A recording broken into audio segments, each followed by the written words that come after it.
네, 확실히 맞아요. 지금 꼭 몰라요. 이게 미성년자 출입 금지 아니에요? 가격 상관없지 않나? 왜 학생 출입시키세요? 불법인 거 모르세요?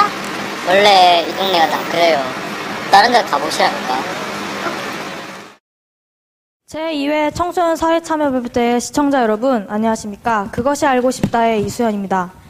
지금 여러분께서는 실생활에서 청소년 유해업소에 자연스럽게 노출되고 있는 한 지역의 실태를 보고 오셨습니다. 한 건물에 학원과 유해업소가 함께 위치하며 심지어 학생들은 등하굣길에 이들 사이를 지나다니며 매일같이 접하고 있습니다.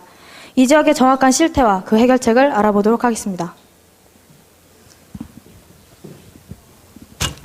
영상에서 보신 곳은 충남 계룡시입니다. 이 도시는 1983년 6해공 3군 본부인 계룡대가 들어서서 20년 후 특례시로 승격되었습니다. 아무래도 3군 본부를 계기로 탄생한 지역이다 보니 도시 형성 이전에 부대를 찾는 외부인들을 위한 모텔, 유흥지점 등 청소년 유해업소가 많이 생겨났고 지역 기반으로 자리 잡았습니다. 결국 한참 후에나 생긴 학교나 교육시설들은 이들 사이사이에 혼재되고 말았습니다.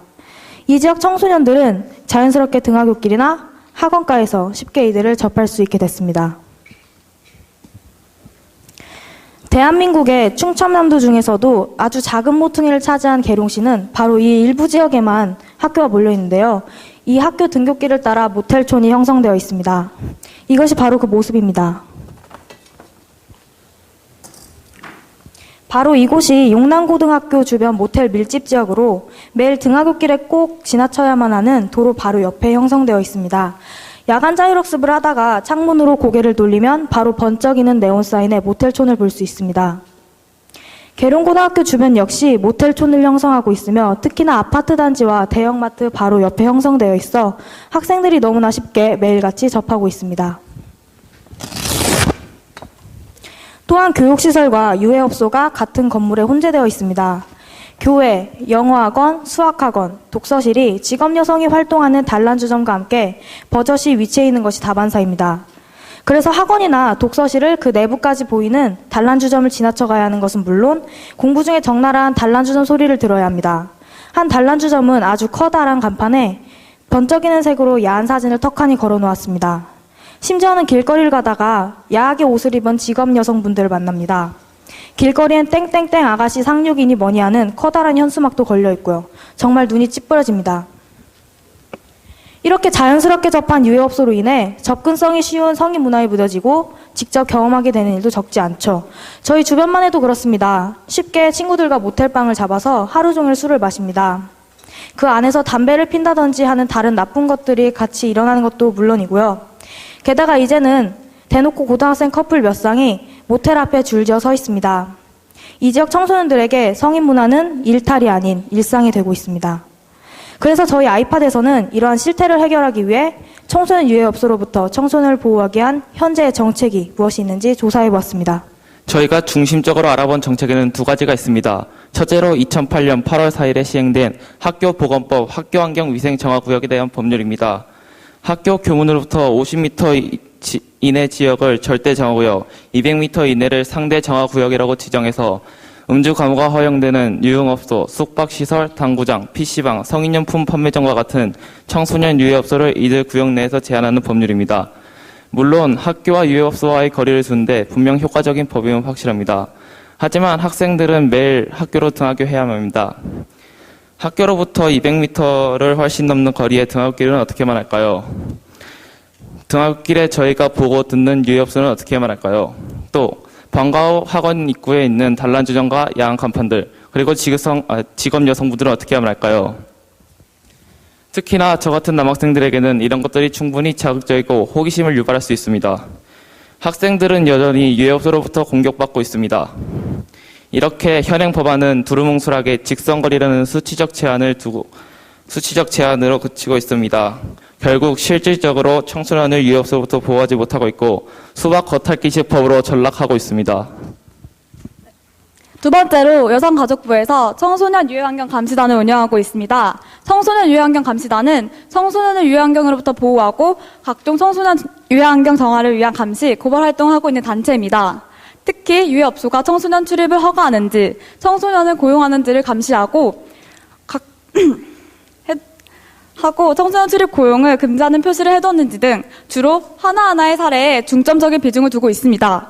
예를 들자면 학생을 업소에 보내 술이나 담배 등을 사오게 합니다. 이때 업소가 미성년자 확인 없이 그대로 판매를 하면 바로 적발 및 고발합니다. 물론 이런 감시 활동이 다른 업소에 소문이 난다면 한동안은 청소년 출입 고용 판매가 줄어들겠지만 또 그때뿐입니다. 결국 다음 단수 시기까지 마음껏 청소년을 고용하고 출입시키고 판매하게 됩니다. 이 상황이 되풀이되고 있는 것이 지금 실정입니다. 또 최대한 많은 수의 감시단이 각 시도에서 활동해야 실제로 하나하나의 사례 적발에 효과를 볼 수 있을 텐데 서울이 66개, 경기도 57개, 부산 20개 등에 그치고 있습니다. 결국 감시단이 없는 지역 청소년들은 유해업소에 방치되어야만 하는 상황입니다. 이 감시단 수가 적은 데는 활동 허가 과정과 조건이 까다롭다는 이유가 붙습니다. 비영리 단체임을 등록해야 한다. 직원과 사무실을 구비해야 한다. 심사 후 기초단체를 거쳐 여성가족부를 거친 뒤 다시 기초단체를 통해 지정한다. 등의 허가까지 길고 어려운 조건들이 바로 그것입니다. 현행법과 정책을 알아보고 또 그에 대한 문제점을 찾아낸 저희 알팟은 좀 더 효과적이고 현실적인 대책 강구를 위해 새로운 정책을 몇 가지 제시해 보았습니다. 우선 현 학교 보건법의 단순한 수치적 제한을 뛰어넘어야 합니다. 첫째, 등하굣길과 학원가의 유해업소 운영을 제한하는 것입니다. 사실 학교 주변의 규제보다는 학생들이 이용하는 길거리나 시설 위주의 규제가 필요합니다. 그 답은 가이드라인을 선정하여 이들 선정구역엔 유해업소 운영을 제한하는 것인데요. 여기서 가이드라인이란 학생들의 등하굣길, 학원가를 파악하여 동선을 따라 선정하는 업소 운영 제한구역을 뜻합니다. 또 이 가이드라인 선정에는 각 시도의 지도를 이용하여 학생들의 동선을 잘 아는 지역 주민과 학부모, 유해업소 운영자로 구성된 협의회에서 회의를 거쳐야 합니다. 이들 협의회는 지속적인 회의를 열어 학원가가 팽창하고 학교가 신설되면서 새로 생겨나는 청소년들의 동선을 파악하고 가이드라인을 만들고 풀 수 있는 유연함을 가져야 합니다. 둘째, 인구와 면적에 비례하여 유해업소 운영 개수를 제한하는 것입니다. 계룡시는 인구 4만 명에서 시작한 아주 작은 도시임에도 불구하고 너무 많은 유흥업소들로 시 전체가 뒤덮여져 있습니다. 심지어 관광도시로 숙박업이 발달된 대전 유성구와 인구, 면적에 비례하여 비교를 해보았을 때 계룡시가 압도적으로 그 비율이 컸습니다. 이는 관광도시도 아닌 계룡시에 불필요하게 유해업소가 너무 많이 있다는 이야기가 됩니다. 따라서 일정 기준을 세워 각 시도의 인구와 면적에 비례한 유해업소 운영 개수를 할당 제한 운영해야 합니다. 또 청소년 유해환경 감시단을 개선해야 합니다. 그러기 위해선 활동 영역을 확대해야 합니다. 가이드라인 선정 협의회에서 주도적 역할을 하는 것이 그것입니다. 사실 학부모들과 주민들의 시선은 국한된 것이어서 숨겨진 유해업소를 찾는 데 어려움이 있습니다. 시찰과 단속의 경험이 많은 감시단이 숨겨진 가이드라인을 지정하는 데 분명 큰 도움을 줄 것입니다. 둘째로 감시단 활동 허가 규정을 완화합니다. 비영리단체 등록 대신 지역 내 주민들로 이루어진 단체일 것, 직원과 사무실보다는 지역 내에 순찰할 수 있는 개인 자동차 정도만 구비할 것, 감시단 지정의 정부를 거치기보다는 기초단체와 주민들로 빠르게 결성할 것, 이 정도로만 규정을 완화한다면 많은 감시단이 운영될 것이고 그 수도 빠르게 증가할 것입니다. 그리고 정부는 각 시, 군구, 면리에 1개 이상의 감시단을 운영할 것을 의무한다면 많은 확실하고 효율적인 감시단 활동이 될 것입니다. 결국 최혜리 학생과 제가 발언한 이 두 가지가 모두 실현된다면 현 정부 주도의 보호에서 벗어나 주민 주도의 보호로 전환될 것입니다. 정부는 사실 세세한 지역 상황을 잘 알 수 없습니다. 이러한 지역적 문제는 지역을 잘 알고 있는 주민이 주도적 역할을 해야 합니다.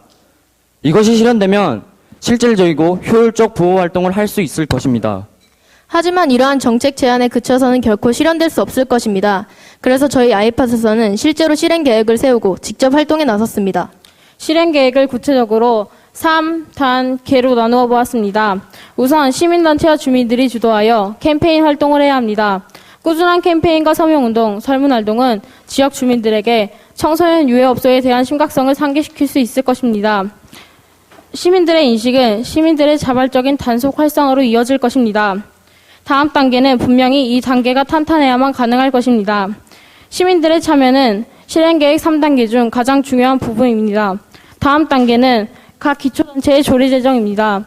가이드라인을 선정하고 협의회를 결성하며 감시단을 운영하고 각 시, 군, 구, 면, 리의 운영을 의무화하는 조례 제정을 요청합니다. 물론 상위법에 위배되지 않는 한에서 행해져야 하기에 오랜 조정 기간이 요구됩니다. 이 두 가지 단계를 거치게 되면 제안한 정책의 구체적이고 실질적인 사례와 효과로 그 타당성을 입증할 수 있게 됩니다. 타당성을 가진 제안한 정책은 이제 비로소 정부와 국회에 요구될 수 있습니다. 청소년 유해환경 감시단을 운영하는 여성가족부의 허가 과정 완화를 요구할 수 있고 또 학교 봉업법 개정까지도 요구할 수 있는 것입니다. 이 과정은 하위 두 계단이 없었다면 결코 신빙성 있는 제안이 될 수 없었을 것입니다. 탄탄한 시민과 기초단체의 참여만이 진정한 청소년 보호를 실현합니다. 그래서 저희 아이팟에서는 제안한 정책을 실현하기 위한 몇 가지 활동을 실행에 옮겼습니다. 우선 1단계 캠페인과 서명운동을 벌였습니다. 바로 이것이 그 명단인데요. 처음엔 자녀들과 관련된 일이고 분명 옳은 일을 하는 것이 흔쾌히 응해주실 것이라는 생각으로 시작했습니다. 하지만 냉담하게도 모텔이나 유흥업소가 왜 유해업소냐, 이런 거 왜 하는지 모르겠다는 식의 말이 많았습니다. 전혀 이러한 문제에 대해 시민들은 인식하지 못하고 있었습니다. 2단계 활동으로 직접 의원님을 만나 이야기 나누어 보았습니다. 아주 좋은 정책이라며 긍정적인 평가를 해주셨고 이번 회의 때 의논해보겠다고 말씀하셨습니다. 또 활동도 적극 지지해 주시며 캠페인 활동도 함께 해주셨습니다. 이러한 활동을 각종 신문사에서 취재해 가셨고 라디오 시사 프로그램에서 전화 연결을 통해 저희의 의견을 내세울 기회도 가졌습니다. TV 뉴스도 이 캠페인 활동에 관심을 보이며 여러 번 거론해 주셨습니다. 언론의 뜨거운 관심에도 불구하고 정작 가장 중요한 1단계 시민의 인식이 미미한 것은 사실입니다. 하지만 꾸준한 홍보와 관심을 이용해 나간다면 1단계는 현실화될 것이고 그 2단계를 거쳐 3단계까지 이뤄낼 것임을 확신합니다. 우리들이 직접 하면 되고 주민들이 개선하면 되고 모든 것은 우리 주도적으로 뭐든지 생각대로 하면 되고 용남 아이팟.